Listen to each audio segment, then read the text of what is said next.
നമസ്കാരം. ഇങ്ങനെ പോയാൽ നമ്മുടെ സംസ്ഥാനം ഈ അടുത്ത കാലത്തൊന്നും ഗതി പിടിക്കുമെന്ന് തോന്നുന്നില്ല, അല്ലെങ്കിൽ നമ്മുടെ രാജ്യം ഗതി പിടിക്കുമെന്ന് തോന്നുന്നില്ല.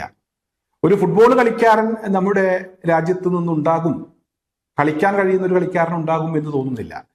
വേൾഡ് കപ്പ് യോഗ്യതാ മത്സരങ്ങളൊക്കെ കടന്ന് വേൾഡ് കപ്പിൽ കളിക്കാനുള്ള ഒരു യോഗ്യത ഈ രാജ്യത്തിനുണ്ടാകും എന്ന് നമുക്ക് പ്രതീക്ഷിക്കാൻ വകയില്ല. അതായത് ഇവിടെ നാളെ നമ്മുടെ വിദ്യാഭ്യാസ സ്ഥാപനങ്ങൾക്കൊക്കെ അവധി പ്രഖ്യാപിച്ചിരിക്കുകയാണ് നമ്മുടെ സംസ്ഥാന സർക്കാർ. രാജ്യത്ത് മറ്റേതെങ്കിലും സംസ്ഥാനങ്ങളിൽ ഇവിടെ ഈ അവധി ബാധകമാണോ എന്ന് അറിയില്ല. എന്തായാലും നമ്മുടെ സംസ്ഥാനത്ത് വിദ്യാഭ്യാസ സ്ഥാപനങ്ങൾക്ക് അവധിയാണ്. എന്തുകൊണ്ടാണ് അവധി എന്ന് ചോദിച്ചാൽ, ഇന്ന് അർജന്റീനയും സ്പെയിനും തമ്മിലുള്ള വേൾഡ് കപ്പ് ഫൈനൽ മത്സരം നടക്കുകയാണ്. രാത്രി ഉറക്കമൊഴിച്ച് കുട്ടികൾ കളി കാണണം. കളി കണ്ട കുട്ടികൾ നാളെ ഉറക്കമൊഴിച്ച് അല്ലെങ്കിൽ ഉറക്കം തൂങ്ങി സ്കൂളിലേക്ക് ചെല്ലേണ്ടതില്ല. നാളെ ഉറങ്ങാനുള്ള ദിവസമാണ്. ഇങ്ങനെ കുട്ടികൾക്ക് കളിയുടെ പേരിൽ അവധി കൊടുത്ത് അവർ സ്കൂളിലേക്ക് വരണ്ട എന്ന് പറഞ്ഞാൽ അവരെ മടിയന്മാരാക്കാനാണ് നമ്മുടെ സർക്കാർ തീരുമാനിക്കുന്നത് എങ്കിൽ ഈ കുട്ടികൾ ഗതി പിടിക്കും എന്നുള്ള പ്രതീക്ഷ, ആ പ്രതീക്ഷ വെക്കാൻ കഴിയില്ല. അതാണ് ഇപ്പോഴത്തെ ഒരവസ്ഥ. ഈ വേൾഡ് കപ്പ് ഫുട്ബോൾ നടക്കുന്നത്, ഫൈനൽ നടക്കുന്നത് അമേരിക്കയിലാണ്. കളിക്കുന്നത് സ്പെയിനും അതുപോലെ തന്നെ അർജന്റീനയും, ഈ രണ്ട് ടീമുകളാണ്. എന്തായാലും ഇവിടെ ഈ ഫുട്ബോൾ മത്സരവുമായി ബന്ധപ്പെട്ട് ഈ രാജ്യങ്ങളിലൊന്നും അവധിയില്ല എന്നുള്ളതാണ്. അതേസമയം അമേരിക്കയിലും സ്പെയിനിലും ഇപ്പോൾ വെക്കേഷനാണ്. അത് ഫുട്ബോൾ മത്സരവുമായി ബന്ധപ്പെട്ടുള്ള അവധിയല്ല. അവരെ സംബന്ധിച്ചിടത്തോളം അവിടെ അവധി കടുത്ത വേനലാണ്.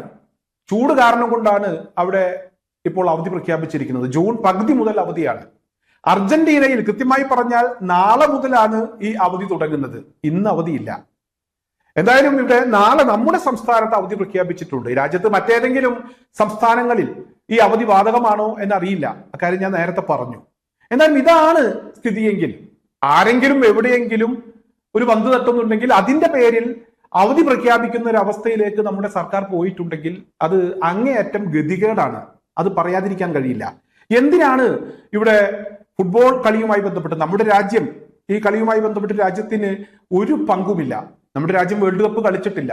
യോഗ്യതാ മത്സരങ്ങൾ ഇവിടെ വിജയിച്ച് യോഗ്യത നേടിയിട്ടില്ല. ചില കളിക്കാർ ഇവിടെ ചില ടീമുകളിൽ അംഗമായിട്ടുണ്ട്. അതായത് കണ്ണൂരിലുള്ള ഒരു കക്ഷി ഖത്തർ ടീമില് ഇവിടെ അദ്ദേഹം ടീമംഗമായിട്ടുണ്ട്. എന്നാൽ അവസാന 11-ൽ ഇടം പിടിച്ചിട്ടില്ല, കളിക്കാൻ ഗ്രൗണ്ടിൽ ഇറങ്ങിയിട്ടില്ല. അതാണ് നമ്മുടെ ഒരു അവസ്ഥ. അത്തരത്തിലുള്ള ഒരു കളിയുമായി ബന്ധപ്പെട്ടാണ് ഇവിടെ അവധി പ്രഖ്യാപിച്ചിരിക്കുന്നത്. എന്നാൽ അതേസമയം ഇവിടെ മറ്റു ചില കളികളുണ്ട്, ക്രിക്കറ്റ് അതുപോലെ തന്നെ ഹോക്കി, അത്തരത്തിലുള്ള കളികളിൽ പലപ്പോഴും നമ്മളൊക്കെ ഫൈനലിൽ എത്തിയിട്ടുണ്ട്. ആ ഫൈനൽ മത്സരവുമായി ബന്ധപ്പെട്ട് ഇവിടെ ഒരവധിയും എവിടെയും പ്രഖ്യാപിച്ച് കണ്ടിട്ടില്ല, എന്റെ ഓർമ്മയിലില്ല. ഈ അടുത്ത കാലത്ത് എന്തായാലും ഉണ്ടായിട്ടില്ല. നേരത്തെ ഉണ്ടായിട്ടുണ്ടോ എന്ന കാര്യം എനിക്ക് ഓർമ്മയുമില്ല. എന്തായാലും ഇങ്ങനെ കുട്ടികളെ മടിയന്മാരാക്കുന്ന ഒരവസ്ഥയിലേക്ക് സർക്കാർ പോകരുതായിരുന്നു എന്നുള്ള ഒരു അഭിപ്രായമുണ്ട്. ഇതിനൊക്കെ ഒരു പരിധി വേണം. ആരാധനയൊക്കെ ആകാം, ഇത് പരിധി വിട്ടുള്ള ആരാധനയാണ്. നമ്മുടെ തെരുവുകളിലൊക്കെ ഫ്ലെക്സുകളും അതുപോലെ തന്നെ പ്ലാസ്റ്റിക് മാലിന്യവും കൊണ്ട് നിറഞ്ഞിരിക്കുകയാണ്. ഈ അടുത്ത കാലത്തൊന്നും രാഷ്ട്രീയ പാർട്ടികൾ പോലും ഇങ്ങനെ ഫ്ലെക്സ് വെച്ചിട്ടില്ല. പ്ലാസ്റ്റിക് മാലിന്യം തെരുവോരങ്ങളിൽ ഇങ്ങനെ നമ്മൾ കണ്ടിട്ടില്ല. എന്തായാലും ഈ ഫുട്ബോൾ കളിയുമായി ബന്ധപ്പെട്ടാണ്, ആർക്കോ വേണ്ടി പരസ്പരം തമ്മിൽ തല്ലുകയാണ്. ബ്രസീലിന്റെ കൊടി കണ്ട് കൊല്ലത്ത് വലിയ പ്രശ്നങ്ങളൊക്കെ ഉണ്ടായി. അത് പാകിസ്ഥാന്റെ കൊടിയാണെന്ന് പറഞ്ഞൊരു വിഭാഗം പ്രശ്നങ്ങൾ ഉണ്ടാക്കി. അതുപോലെ പല സ്ഥലങ്ങളിലും അങ്ങോട്ടും ഇങ്ങോട്ടും ഒക്കെ തെരുവുകളിൽ അർജന്റീനയുടെയും അതുപോലെ തന്നെ പോർച്ചുഗലിന്റെയും സ്പെയിനിന്റെയും ഇംഗ്ലണ്ടിന്റെയും ഒക്കെ വലിയ ഫ്ലെക്സ് ബോർഡുകൾ വെച്ചിരിക്കുകയാണ്. എങ്ങോട്ടാണ് ഈ രാജ്യം പോകുന്നത് അല്ലെങ്കിൽ ഈ സംസ്ഥാനം പോകുന്നത് എന്ന് ചോദിച്ചാൽ ഒരു പിടിയുമില്ല. എന്തായാലും അത്തരത്തിലുള്ള ഗതികെട്ട പോക്കിന് നമ്മുടെ സർക്കാരും കൂട്ടുനിൽക്കരുതായിരുന്നു എന്നതാണ് എൻ്റെ വ്യക്തിപരമായിട്ടുള്ള ഒരു അഭിപ്രായം.